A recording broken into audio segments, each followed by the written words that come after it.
Why is quitting so hard? We all know the health risks of smoking, but that doesn't make it any easier to kick the habit. Whether you're an occasional teen smoker or a lifetime pack-a-day smoker, quitting can be really tough. The science behind why it's so difficult to quit smoking is crystal clear. Nicotine is addictive, reportedly as addictive as cocaine or heroin.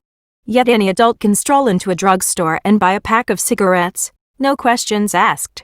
From a scientific standpoint, nicotine is just as hard, or harder, to quit than heroin, but people don't recognize that, said Dr. Neil Benowitz, a nicotine researcher at the University of California, San Francisco. Smoking is the world's leading preventable cause of death. More than 1.1 billion people smoke worldwide, according to the World Health Organization. And more are continually joining the ranks.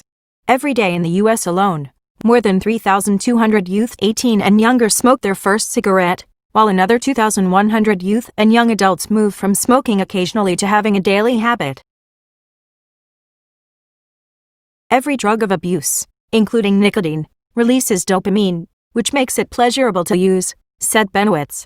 And when you stop smoking, you have a deficiency of dopamine release, which causes a state of dysphoria. You feel anxious or depressed. Smoking tobacco is both a physical addiction and a psychological habit. The nicotine from cigarettes provides a temporary and addictive high. Eliminating that regular fix of nicotine causes your body to experience physical withdrawal symptoms and cravings. Because of nicotine's feel-good effect on the brain, you may turn to cigarettes as a quick and reliable way to boost your outlook, relieve stress, and unwind.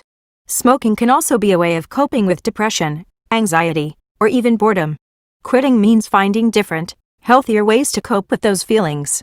Smoking is also ingrained as a daily ritual.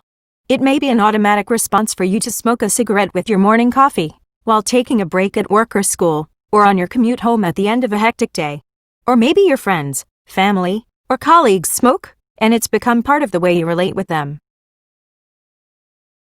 To successfully stop smoking, you'll need to address both the addiction and the habits and routines that go along with it.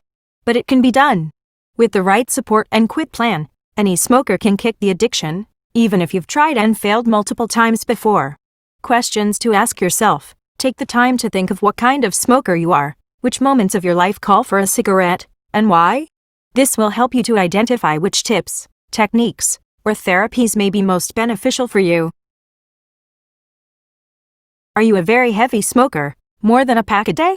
Or are you more of a social smoker? Would a simple nicotine patch do the job?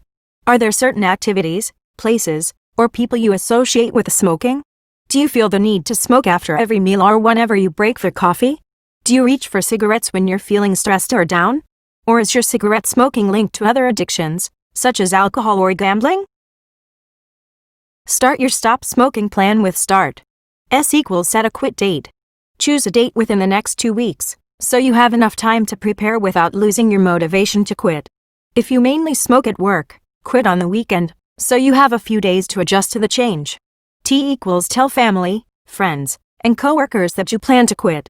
Let your friends and family in on your plan to quit smoking and tell them you need their support and encouragement to stop. Look for a quit buddy who wants to stop smoking as well. You can help each other get through the rough times.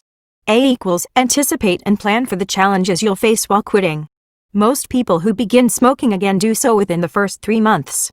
You can help yourself make it through by preparing ahead for common challenges, such as nicotine withdrawal and cigarette cravings. Remove cigarettes and other tobacco products from your home, car, and work. Throw away all of your cigarettes, lighters, ashtrays, and matches. Wash your clothes and freshen up anything that smells like smoke. Shampoo your car, clean your drapes and carpet, and steam your furniture. Talk to your doctor about getting help to quit. Your doctor can prescribe medication to help with withdrawal symptoms. If you can't see a doctor, you can get many products over the counter at your local pharmacy, including nicotine patches, lozenges, and gum. Other smokers. When friends, family, and coworkers smoke around you, it can be doubly difficult to give up or avoid relapse. Talk about your decision to quit so people know they won't be able to smoke when you're in the car with them or taking a coffee break together. In your workplace, find non-smokers to have your breaks with or find other things to do, such as taking a walk. Remember that quitting smoking is difficult, but not impossible. The journey of 1,000 miles begins with the first step. So today we answered the question, why quitting smoking is difficult? And tips to quit smoking.